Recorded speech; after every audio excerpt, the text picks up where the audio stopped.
मुख्यमंत्री डॉक्टर मोहन यादव ने अयोध्या में धर्म भगवा ध्वजारोहण पर खुशी जाहिर की है। सीएम ने कहा कि आज अयोध्या जी में श्री राम जन्मभूमि मंदिर के शिखर पर माननीय प्रधानमंत्री नरेंद्र मोदी के करकमलों से राष्ट्रीय स्वयंसेवक संघ के परम पूजनीय सरसंघचालक श्रद्धेय डॉक्टर मोहन भागवत जी की गरिमामयी उपस्थिति में हुआ। दिव्य भव्य भगवा ध्वजारोहण हम सभी को अभिभूत करने वाला है। मुख्यमंत्री डॉक्टर मोहन यादव ने भोपाल के कोलार में 194 करोड़ रुपए के विकास कामों की सौगात दी। मुख्यमंत्री ने अमृत 2.0 के तहत कोलार और बैरागढ़ में 155 करोड़ रुपए के सीवेज सिस्टम के लिए भूमि पूजन किया, जबकि कटारा बर्रई में 29 करोड़ रुपए से बने सांदीपनि स्कूल का शुभारंभ और बंजारी में 10 करोड़ से बने डॉक्टर श्यामा प्रसाद मुखर्जी स्टेडियम का लोकार्पण भी किया। सीएम ने कहा कि मध्य प्रदेश में खेल सुविधाओं को तेजी से विस्तार हो रहा है। जोरदार अभिनंदन करो, ये नए प्रकार का समय है। गरीब से गरीब विद्यार्थी भी भव्य दिव्य भवन में पढ़ेगा। सब प्रकार के खेल के मैदान, उत्कृष्ट क्लासें, सब प्रकार की लेबोरेटरी, सब प्रकार के शासन की सुविधाएं, ये आज का समय है। सीएम डॉक्टर मोहन यादव ने कहा कि भोपाल के गौरवशाली इतिहास को सम्मान देते हुए सम्राट विक्रमादित्य, राजा भोज समेत अन्य महापुरुषों के नाम पर द्वार स्थापित किए जाएंगे। अब राजा भोज का दरवाजा भी कहीं बन रहा है, तो हुजूर में ही बन रहा है। क्या समय चल रहा है। राजा भोज 1000 साल पहले अद्भुत शासक हुए, जिनके कारण से भोपाल का भोपाल ताल, पूरा भोपाल गौरवान्वित होता है।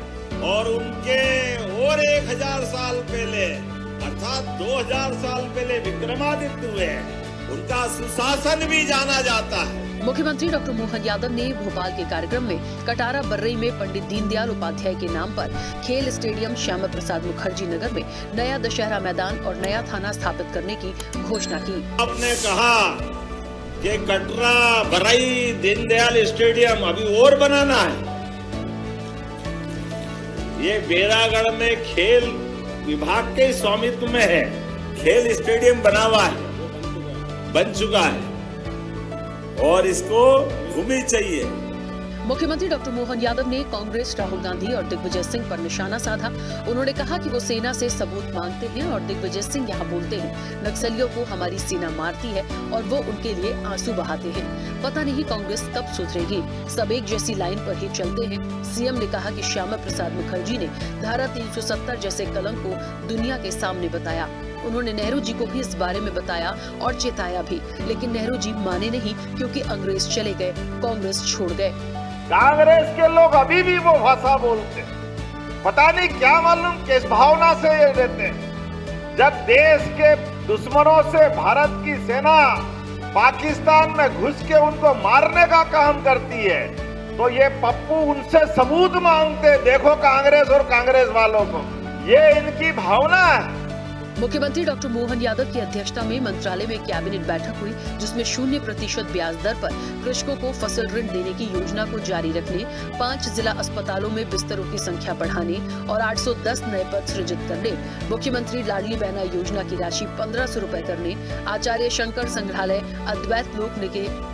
अद्वैत लोक के निर्माण की पुनरीक्षित लागत 2424 करोड़ 369 लाख रुपए, प्रधानमंत्री कृषक मित्र सूर्य योजना में संशोधन, मिशन वात्सल्य योजना में गैर संस्थागत सेवा योजना को 5 सालों तक संचालित करने, 13 जिलों के आयुष अस्पतालों में 373 नए पदों को मंजूरी दी गई।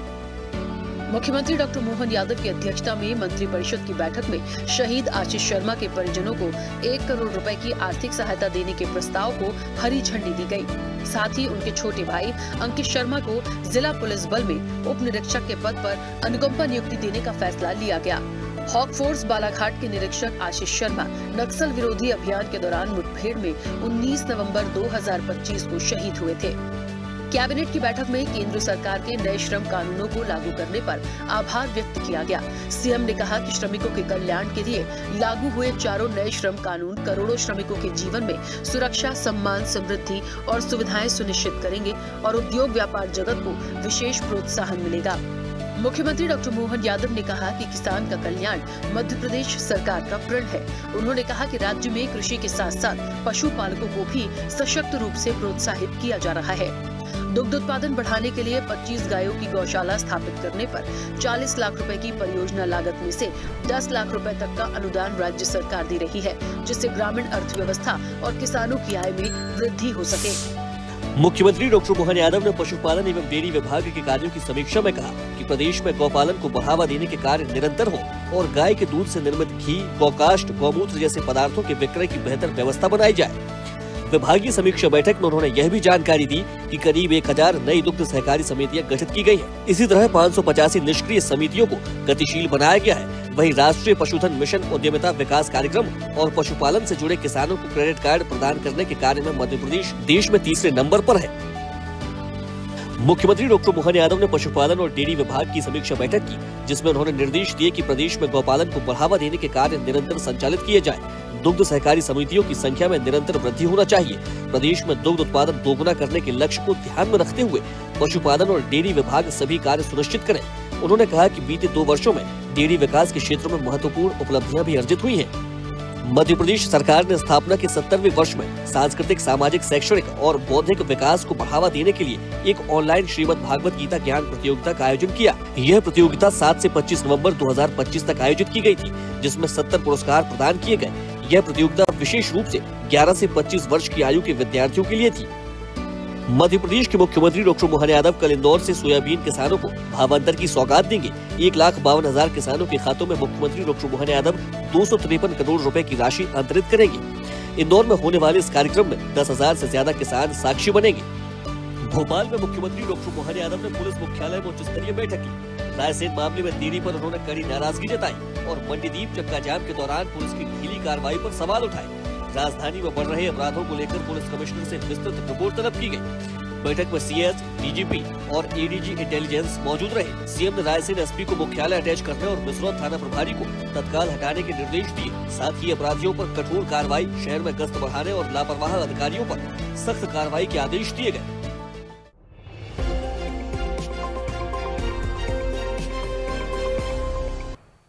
ऐसे ही वीडियोस के लिए लाइक करें, शेयर करें, फॉलो करें।